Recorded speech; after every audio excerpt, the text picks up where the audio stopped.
दोस्तों, Telangana assembly elections के dates भी फिलहाल अनाउंस हो चुके हैं। नवंबर की 30 तारीख को वोटिंग होगी और दिसंबर 3 को रिजल्ट्स अनाउंस किए जाएंगे।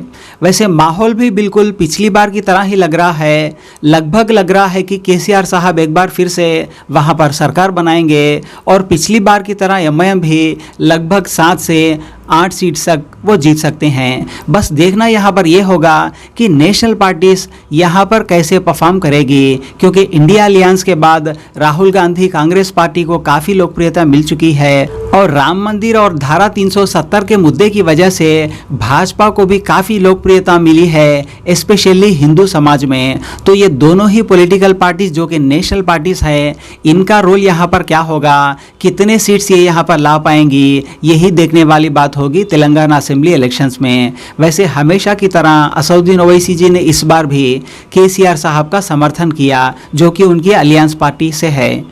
देखिए, हमारी पार्टी ने जो फैसला लिया है वो हम पहले भी बोल चुके हैं, अभी भी बोल रहे हैं कि जहां कहीं भी एमआईएम के कैंडिडेट खड़े रहेंगे, हमने वहां की आवाम से, जनता से ये गुजारिश की है, अपील की है कि आप हमारे कैंडिडेट्स को अपना एमएलए बनाइए और जहां पर हमारा कैंडिडेट नहीं होगा वहां पर आप केसीआर को तीसरी मर्तबा तेलंगाना को मुख्यमंत्री बनाइए।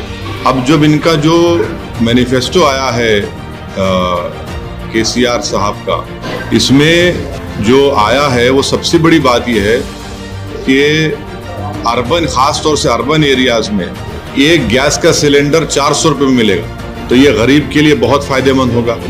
दूसरा ये कि जो वाइट कार्ड होल्डर्स है उनको फाइन राइस दिया जाएगा। अब जो राइस मिल रहा है वो अच्छी क्वालिटी का नहीं है, फाइन राइस मिलेगा, तो इससे गरीबों को बहुत बड़ा फायदा होगा।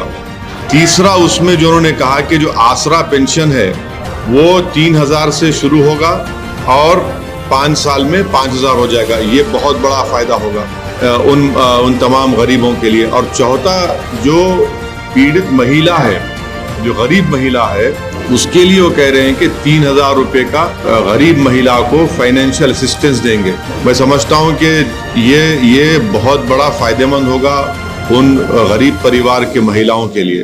पांचवी बात, वो ये कह रहे हैं कि एक इंश्योरेंस बीमा बनाएंगे। जितने वाइट कार्ड होल्डर्स हैं तेलंगाना में, जिस किसी का इंतकाल होगा उनके मौत के बाद उनको 5 लाख रुपए मिलेंगे। ये भी गरीब के लिए बहुत बड़ी फायदेमंद चीज होगी। और फिर GHMC, greater Hyderabad municipal corporation limits में उन्होंने इस मैनिफेस्टो में कहा कि 1 लाख 2 BHK के घर बनाए जाएंगे। तो जिस तरीके से हम पर जो प्रेशर है जनता का कि 2 BHK हमको मिलना चाहिए, मैं समझता हूँ कि एक जेन्युइन एक डिमांड है। इससे ग्रेटर हैदराबाद म्युनिसिपल कॉर्पोरेशन में इससे बहुत बड़ा गरीबों को फायदा होगा।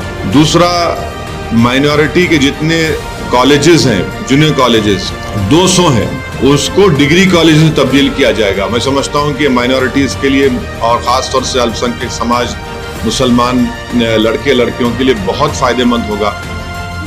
फिर बजट, माइनॉरिटीज का बजट भी बढ़ाया जाएगा। डिसेबल्ड पेंशन जो है वो 4000 रुपये से 5 साल में 6000 रुपये हो जाएगा। तो जितना इन्होंने ऐलानात किए हैं, हाँ, सेल्फ हेल्प ग्रुप के लिए, महिलाओं के जो सेल्फ हेल्प ग्रुप है उनकी एक अलहदा बिल्डिंग होगी। और फिर एक कमेटी उन्होंने बनाने का वादा किया है कि ओल्ड पेंशन स्कीम के ताल्लुक से।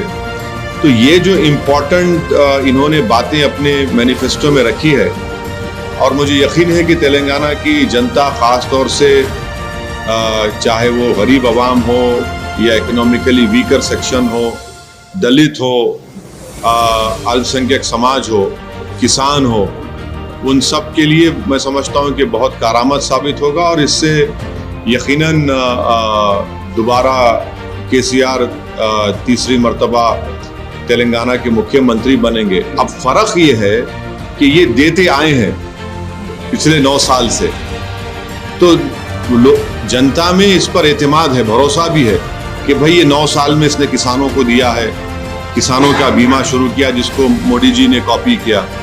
तो ये एक बहुत बड़ा ट्रस्ट फैक्टर है जो आवाम में एक एतमाद है कि हाँ, जब हमको 9 साल में जो मिला है अब इससे और इम्प्रूवमेंट होगा।